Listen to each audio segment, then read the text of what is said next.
You're listening to The Philosopher's Note on Focal Point. More wisdom in less time.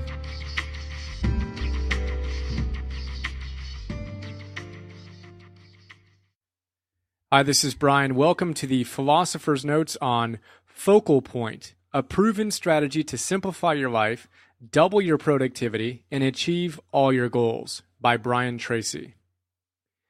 As always, we will start with a quote. Quote, "You can dramatically improve the overall quality of your life far faster than you might think possible.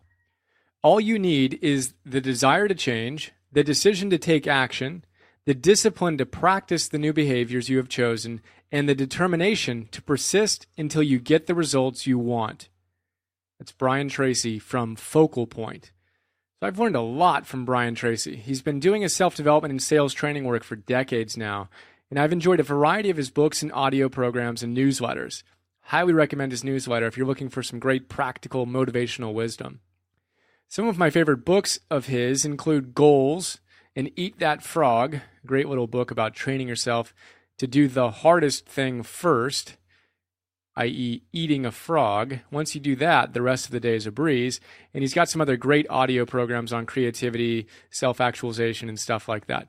This book, Focal Point, is all about focusing our energy to, as the subtitle suggests, simplify your life, double your productivity, and achieve all your goals. Tracy is a treasure trove of big ideas, and I trust you'll dig the handful I've mined here. If you're feeling it and looking for a roll-up-the-sleeves and rocket guidebook, I think you might enjoy the book. The first big idea is, I am responsible. Quote, "Among the most important personal choices you can make is to accept complete responsibility for everything you are and everything you will be. This is the great turning point in life. The acceptance of personal responsibility is what separates the superior person from the average person. Personal responsibility is the preeminent trait of leadership and the wellspring of high performance in every person in every situation. Accepting complete responsibility for your life means that you refuse to make excuses or blame others for anything in your life that you're not happy about. You refuse, from this moment forward, to criticize others for any reason. You refuse to complain about your situation or about what has happened in the past. You eliminate all your if-onlys and what-ifs and focus instead on what you really want and where you are going. This decision to accept complete responsibility for yourself, your life, and your results with no excuses is absolutely essential if you want to double your income and double your time off. From now on, no matter what happens, say to yourself, I am responsible." End quote. Can I get a chorus of amens and alleluias, please? Thank you. If you haven't noticed, this is rule number 1 for success. The willingness to take 100% responsibility for our lives. The willingness to be response-able, to be proactive and not reactive, to have an internal rather than an external locus of control, to be a creator and not a victim. If we want to enjoy life and expand into our highest potential, it's clear we've got to stop our criticizing, blaming, complaining, and overall whining, and eliminate all the if-onlys and what-ifs. Starting now. Sound good? Sweet. All right, the next big idea, everything is hard before it is easy. Quote, German philosopher Goethe once wrote, "Everything is hard before it is easy." You may need to exert tremendous discipline to develop new habits of thought and behavior, but once you have them firmly locked in, they enable you to accomplish vastly more with less. End quote. So the only real questions here are, what habits of thought and behavior do you need to build? And are you willing to do the work to establish these new habits into your life? Those aren't rhetorical questions. In the PDF, I have some space where you can write some stuff down. I ask, what habits do I need to build?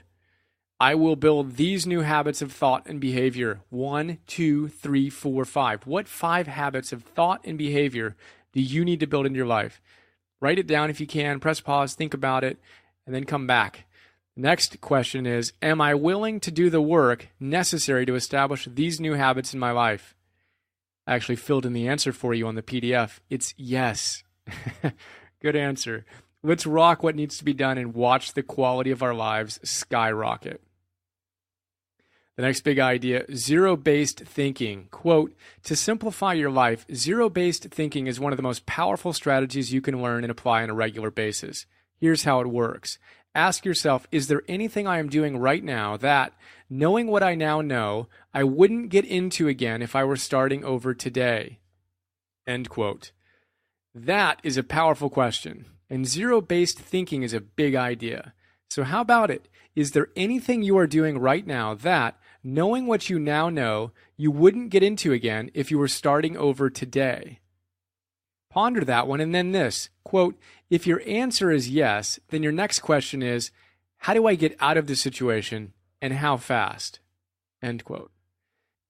It takes a lot of clarity and courage to open yourself up to the question, and even more to take action that's in integrity with your answers. The next big idea, flexibility, the single most important quality. Quote, according to reports generated from the Menninger Institute in Kansas City, flexibility is the most important single quality you can develop to survive and thrive in the 21st century. Flexibility entails openness, receptivity, and the willingness to try new methods and techniques. Flexibility means that you practice zero-based thinking continually. End quote. Flexibility, it's the hallmark of healthy humans. It's the river that flows between the bank of chaos and rigidity. How can you be more flexible today? In what ways are you too planned and therefore rigid? In what ways are you too spontaneous and therefore chaotic? Be flexible, find the flow, stay open, receptive, and willing to try new methods and techniques. Next big idea, every minute counts for 10. Quote, every minute you spend in planning will save you as many as 10 minutes in execution. End quote. Abraham Lincoln said that if he had 6 hours to chop down a tree, he'd spend 4 of them sharpening his axe. How's about you? You rushing around like a chicken with its head cut off? Saw that one the other day. It's kind of wacky. Or are you spending time planning? Tracy tells us that for every 1 minute in planning, we'll save 10 in actual work. Let's test that out. The next big idea, single-mindedly one-touching. Quote, once you have thought through your work and decided on your most valuable task, you must discipline yourself to start it immediately and stay with it until it is complete. When you concentrate single-mindedly on a single task, without diversion or distraction, you get it done far faster than if you start and stop and then come back to the task and pick it up again. You can reduce the amount of time you spend on a major task by as much as 80% by refusing to do anything else until that task is complete. This is simple but very, very big. First step, do some thinking and planning and figure out what the most valuable use of your time is in this moment. Tracy is really big on the idea that we constantly ask ourselves, is this the highest and best use of my time? Simply making that decision consciously, rather than mindlessly plowing through your email, whatever work shows up on your desk, will make you a rock star within days. Seriously. All right. Now you know what the most valuable use of your time is. Next step, remove all distractions and single-mindedly focus on that task until it's completed. He calls this single-handling, where once you start something, you finish it. No phone calls, no spontaneous gotta clean the desk moments, no getting stuck and then letting the little gremlin voice in your head say, oh geez, we better check email now, it's been 4 minutes. Someone really important might have just emailed, and if we don't get back to them within 13 seconds, we'll look like we're lazy. Or whatever your gremlin says to you. Ignore it. It's impossible for me to overstate the power of these ideas. If you only did one of them, you'd probably crank up your productivity by a factor of 10. That is, if you decided what your highest priority was, or if you just single-mindedly focused on something until it was done. When you consistently do both, discovering the most important and then single-mindedly doing it, well, that's pretty much a one-way ticket to world-classness. I'm handing you a ticket and waving at you. We'll see you in paradise. Have fun with that. Next big idea, visualization and idealization. Quote, in this respect, clarity is terribly important. Successful people have tremendous clarity about who they are, what they want, and how they are going to get it. Unsuccessful people usually are unsure and confused about who they are, what they want, and where they are going. One powerful exercise you can practice to supercharge your thinking and accelerate your results is called idealization. In idealization, you continually imagine the perfect outcome or solution for any situation in your life. You project forward 3 to 5 years or even further, and then create a mental picture of the kind of life and career that would be ideal for you in every respect. End quote. Abraham Maslow says the same thing about psychologically healthy, successful people having clarity. He says that whereas the average individuals, quote, often have not the slightest idea of what they are, of what they want, of what their own opinions are, self-actualizing individuals have superior awareness of their own impulses, desires, opinions, and subjective reactions in general. End quote. How about you? You have a good sense of who you are, where you're headed, all that jazz? One tool we can use to help us rock any and every aspect of our lives is to practice idealization. Fast forward 3 to 5 years and create an image of your ideal life. What are you doing? Who are you around? What do you look like? How's your health? How's your family? What else do you need to be asking yourself? And then let that vision guide your present performance. As they say, if not now, when? Next big idea, time management equals life management. Quote, time management is really life management, personal management, management of yourself.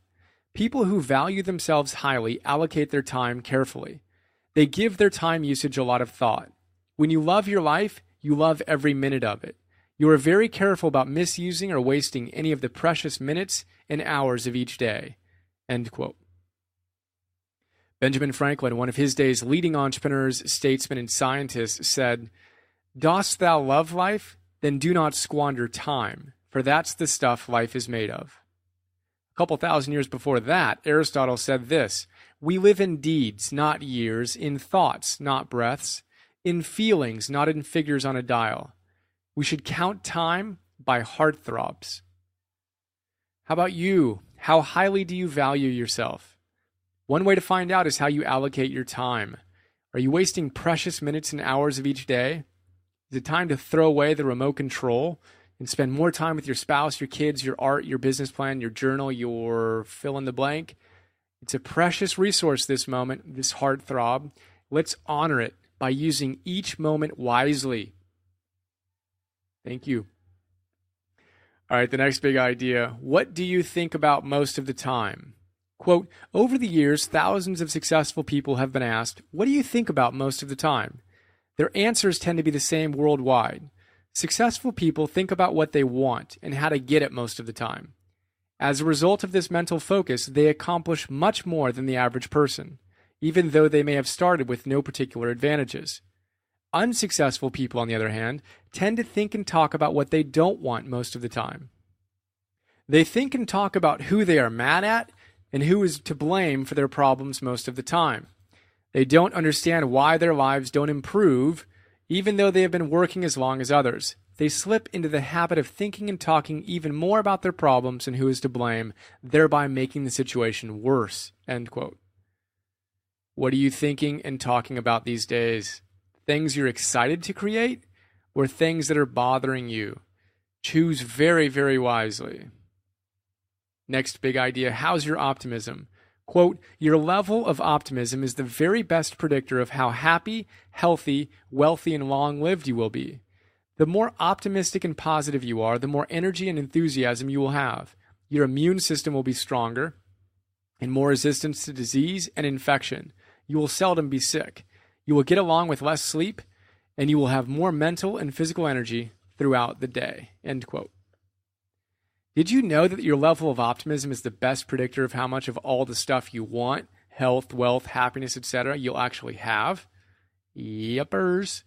Tracy's a big fan of Martin Seligman's book, Learned Optimism. You can see the notes on that, where Seligman goes off on how your explanatory styles dictate your level of optimism or pessimism, which then shapes your life. Check out the notes for a full description of explanatory styles. It's really powerful stuff. And how about this vision of an optimist? I forget where I read it, but I dig it. An optimist is someone whose glass is half full and who is looking for a pitcher of water so they can fill up their glass along with everyone else's.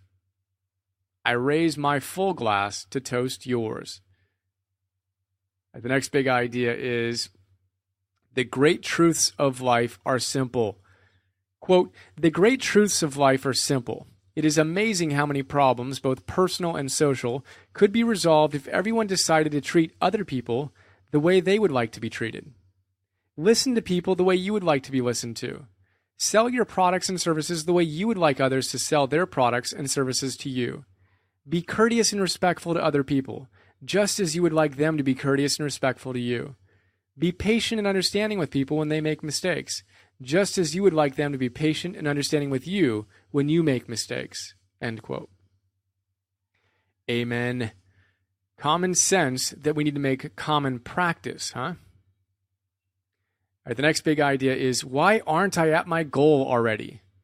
Quote, "Ask yourself, why aren't I at my goal already? If you want to double your income, why aren't you earning twice as much already? If you want to spend more time with your family or friends, why aren't you doing it already?" Often, forcing yourself to develop the answers to these questions will enable you to see the critical constraint that is holding you back. End quote. That's big. So why aren't you at your goal already? Seriously, what constraints are holding you back? Identify, remove, enjoy. Final big idea, sharpen your focus.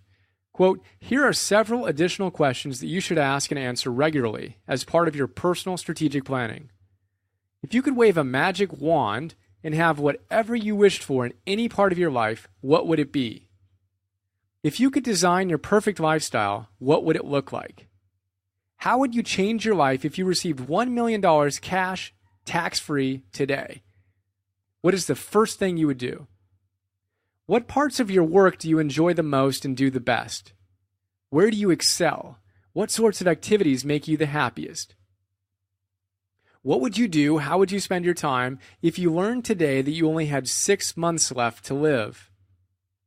What one great thing would you dare to dream if you knew you could not fail? If you were absolutely guaranteed success in any one goal, small or large, short-term or long-term, what would it be?" End quote. Tracy wins the award for coolest questions ever.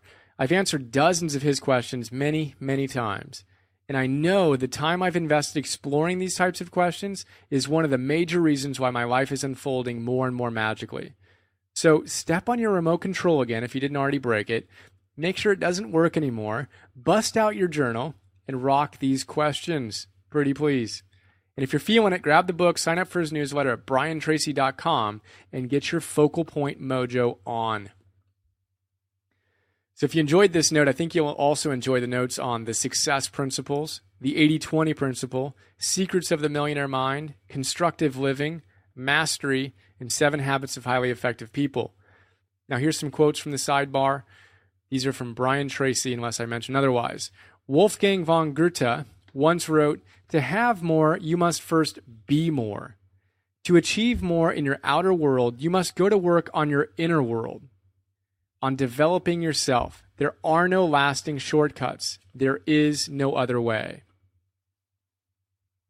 Your level of optimism can be equated with your level of mental fitness. This form of mental fitness can be developed by practicing specific mental exercises over and over until you automatically respond in a positive and constructive way to anything that happens to you. When you practice thinking and responding optimistically most of the time, this positive attitude soon becomes a conditioned response. You will eventually find yourself reacting and responding positively and optimistically all day long. Your determination to become a more optimistic person in every part of your life will do more to ensure your success and happiness than any other single quality you can develop.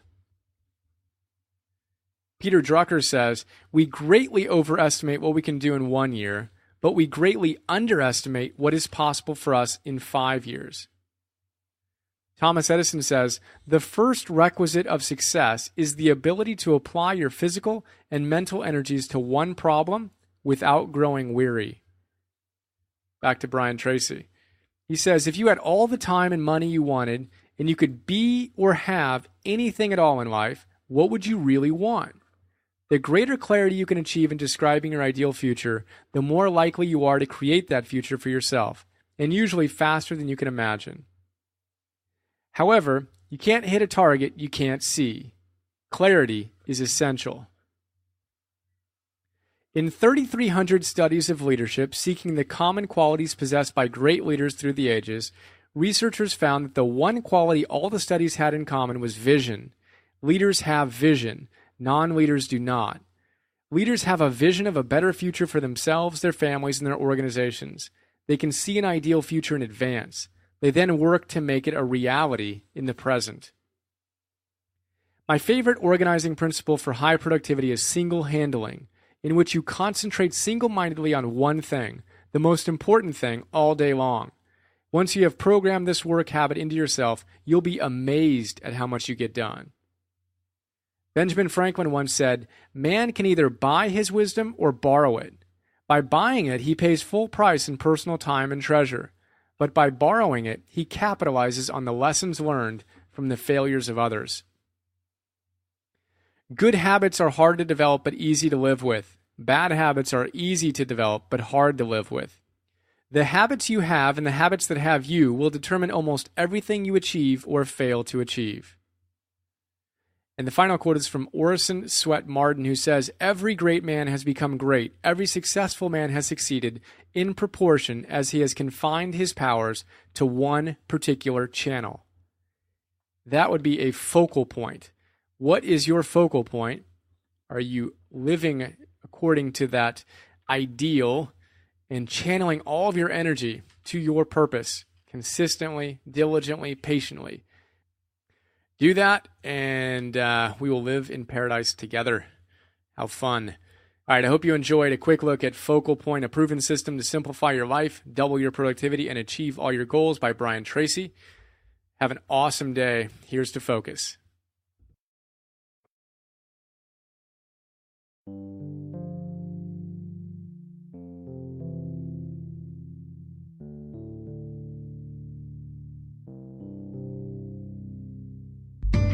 We hope you enjoyed this Philosopher's Note.